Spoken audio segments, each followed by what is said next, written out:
Hello, and I'm sorry that you're watching this atrocious pile of proxies that is so far from reality. It's atrocious is just the best word to describe what you're looking at right now.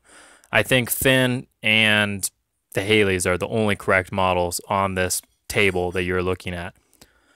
But I can talk about the points, and I can talk about this process, and I can talk about how I learn a new caster and a new faction, and going through the motions and what that looks like.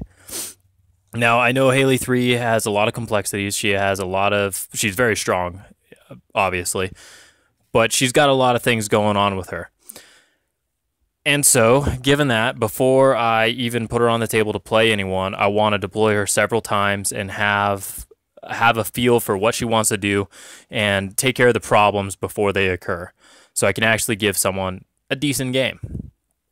Now, the only correct models on this table are the Haleys down there in the blue and Finn right there.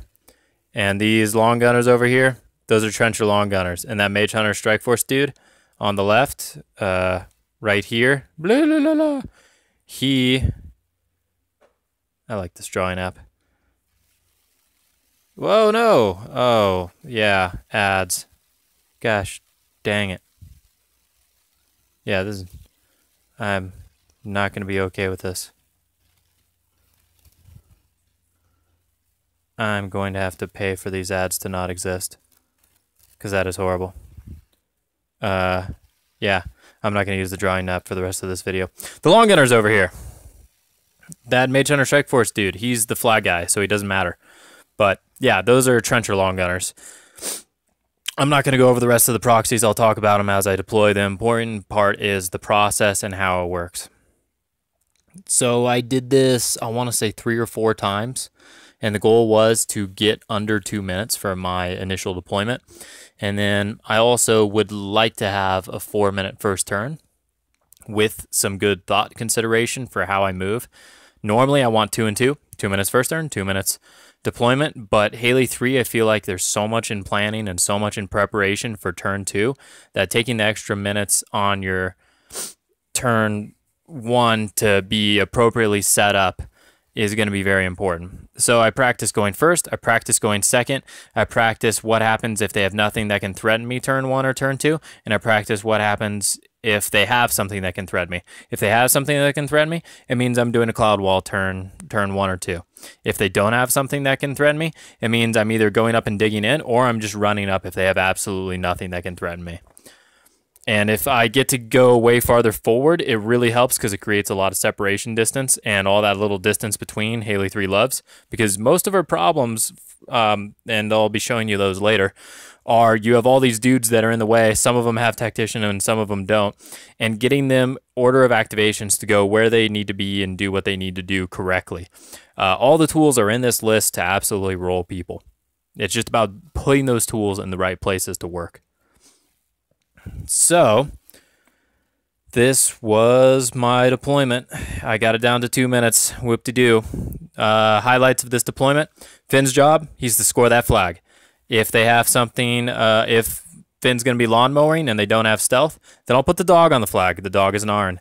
That is not the case. In this deployment scenario, there is something that needs stealth removal, so the dog's going to be over there.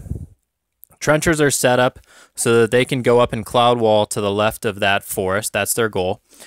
I have the trench busters roughly in the middle of the army. Those are the 2 Arcanus, the white dude right there and the black dude right there.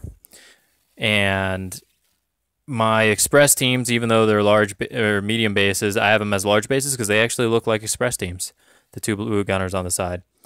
And what I came for my method for doing this deployment was I just figured out that if I put trenchers all over the place, it messes up ragman and it messes up aiyana and holt, it messes up thorn, and it messes up my other pieces like the ironclad that can't get to where they want to get, and they get in each other's way.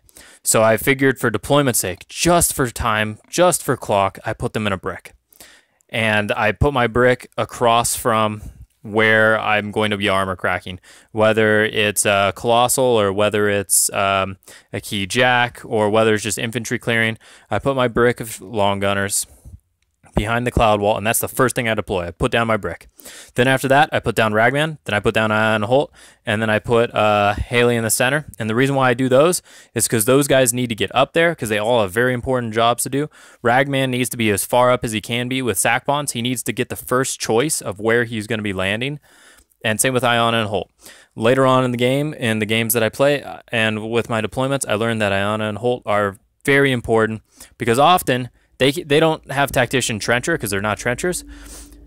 They get stuck behind my guys, and then I have to activate other guys that want to take advantage of aiyana and holt's Kiss of Lilith, and it's very ineffective. So they have to be up there in a good spot.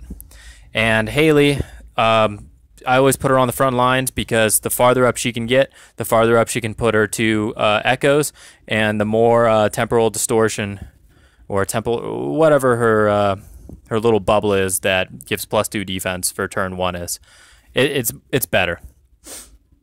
The express teams, I don't necessarily know where to put them. It depends. They're going to fill in the gaps. The trench busters, they don't even need to be on the front line. They can be on the back line, and I'll be covering that later. Yep. Also, a trick that I'm doing for my cloud walls, there's lots of little things I can do. I take this small base blast template and I flip it over.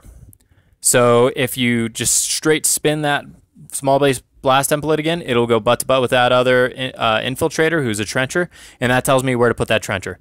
And then I put it on the other side of the trencher and do it 2 times, and that's where I put my next trencher. And then I can scoot them a little bit closer together if I need to, but that creates my cloud wall, and that was the fastest way I could find to do it. If there's a cloud wall key, it's probably worth buying because it's going to save time on Haley 2 or on Haley 3. Note, and this was I believe my first turn, that what was I going for on this? Murdoch. He is my farthest back model. He has nothing to bring to the combo, but if he dies, Aiyana can no longer have Kiss of Lilith's affect friendly trencher models. So I just get him back. Just get him the frick back. This is Mr. Hitch. I have him directly in the middle of the army. Make sure to be around the trench busters and the long gunners. He needs to, for sure, without having to activate, cover the long gunners and the trench busters at the end of every activation. And this is a mistake that's worth noting. Ragman cannot, who is Lanessa right here, cannot fit through this gap. And she can go this way because she can go through the Haley. But I want Ragman and aiyana and Holt to have a clear path of places to go at the very beginning of turn, because usually they are some of the first things to activate. And that's what I'm looking for on my deployment. So to go back and reiterate, it goes long gunners, Ragman, aiyana, and Holt. Those 2 are the next. And then I put down my other pieces, like the trench busters are always last. The express teams can be last as well. But Haley, got to be on the front lines because you want her to get as far forward as possible. Ironclad, Thorn, mirrored where they need to go and with what they need to fight.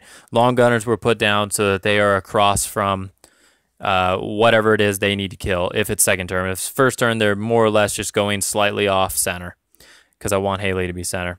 And then back here is all my support. I've got the master gunner, who's the mage hunter assassin with her little chain, and then I've got Hitch. That's Murdoch, which is Eris, and then Narn is the dog because he felt doggy. So doggy. And yeah, Finn's job is to score that flag. I could put a lot of things to score that flag, but Finn, all he has to do is veteran leader. And of my support solos, I figured he's one of the best that can be put away. Either him or the dog to go score that flag. And here's all the trenchers, and they're set up so they can go make a cloud wall up in front of that forest. And I can't reiterate this enough. Practice it, practice it, practice it. My first turn deployment was about 7 minutes.